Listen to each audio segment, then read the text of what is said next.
Picking up a prescription.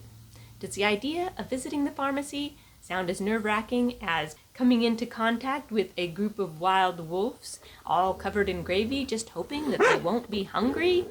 Then this social story is for you. Before you leave the house, insurance plans often change, even if your employer stays the same. It's a good idea to always have your insurance card with you when you go to the pharmacy, even if you're positive nothing's changed, just in case they ask for it. Hey friend, I'm Amy on A Lolly Life, and you are simply beyond. Like, to infinity and beyond. You are beyond. The drive up or inside? You need to decide. Maybe you're like me and you don't actually decide that until you get there, because I think if the drive up isn't busy, I'm gonna go through the drive up. But if I get there and the drive up's really backed up, then I'm like, well, I'll probably just park and go inside. Tell me in the comments if you've ever changed your mind and just gone inside because the drive up was way too long. I'm going to assume that you know which pharmacy you normally go to, and that you have refills, or that your doctor has recently called you in a prescription, and that you've taken the steps necessary to ensure that your prescription is ready. These are things that I've covered in a previous video, so I'm not going to talk about them in this one. We're going to cover what you do when you go up through the drive up, and then we'll cover what happens when you go inside. The drive up. Notice that some lanes are open and others may not be, so watch for signs. Keep a proper distance between you and the vehicle in front of you. I generally go with about a car's length so that I can see the bumper of the car in front of me. By keeping a car's length of distance between you and the car in front of you, you aren't breathing in exhaust fumes quite as much.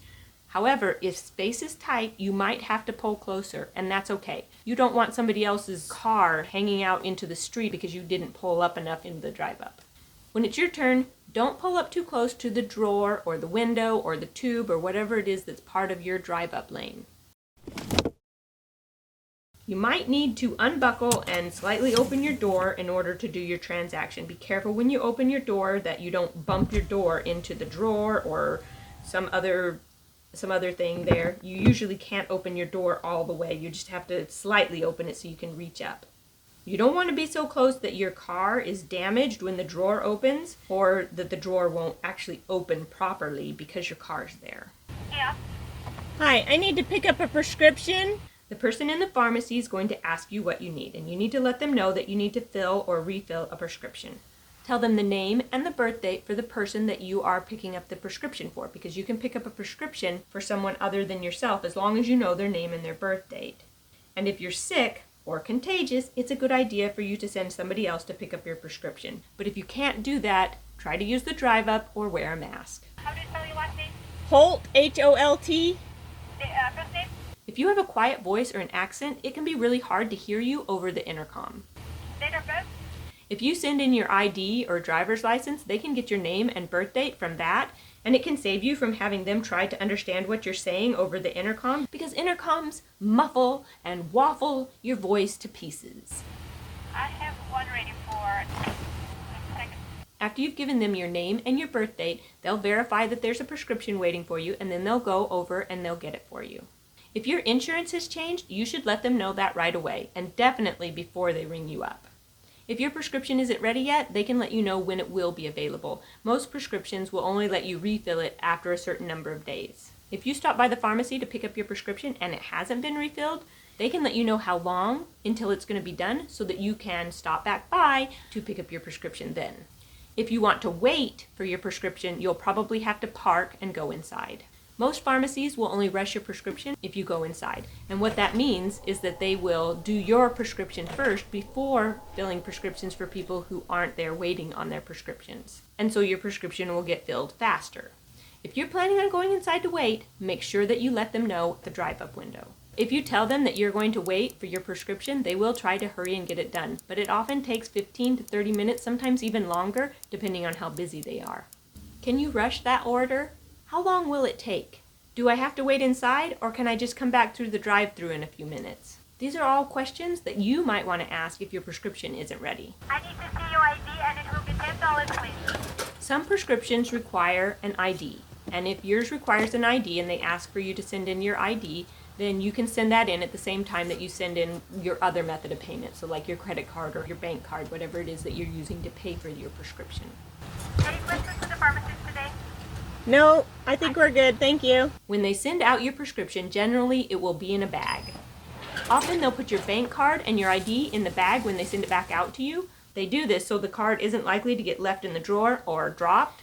Before you drive away, there's a couple of things that you need to verify. You need to verify that your ID or your driver's license or your credit card or anything that you sent into them, that it's actually in the bag and there for you to put back in your wallet.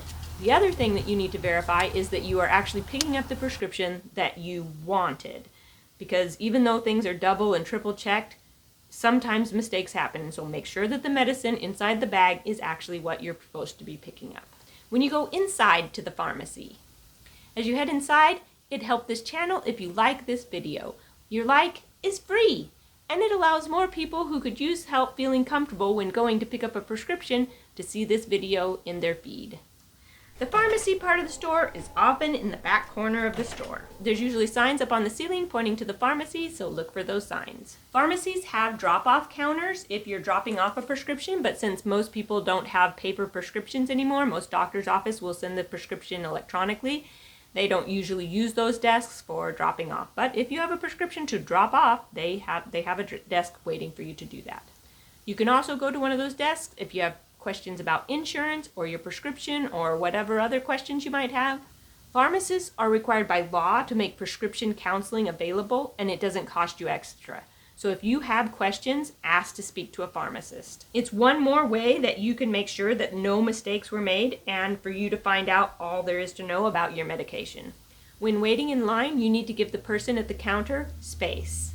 Stand back about 6 feet so that they have privacy to talk to the person behind the counter. Be patient. A lot is being demanded of the people in the pharmacy, and they're human. You will almost always be right if you just assume that that pharmacy is understaffed and overworked. When it's your turn at the counter, you'll need to tell them the name and the birth date for the person that you're picking up the prescription for. And if you're picking up a prescription for more than one person, then you need to tell them the name and the birth date for each person that you're picking up a prescription for. I just need a signature. Most of the time, you'll have to sign saying that you picked up a prescription before you can pay for it. Often you sign using the same pen pad that you paid with.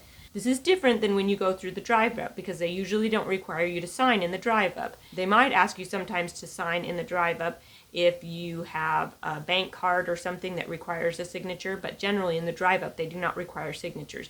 Inside, you'll have to sign twice. Once to say that you're the one picking up the prescription, and a second time if you use a bank card or a credit card.